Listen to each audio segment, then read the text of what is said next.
May sasample ako sa inyo. Kaya nagugupit ako ng pakpak.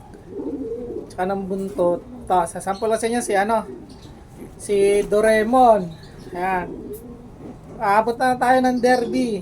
Kasi derby na sa Friday. Di ba? Kaya na ito. Ayan may tatak na. Si Doraemon. Ayan. Kita niyo yung pakpak niya baka maglagas pa siya ng 10 tsaka 9. Ayan kita niya pakpak. Tapos yung buntot niya, kaya ako ginugupitan yung mga YB ko. Tingnan nyo to, kasi ito di ko ginawa tingnan nyo, ilang piraso na lang. Ayan kita nyo yung buntot niyan.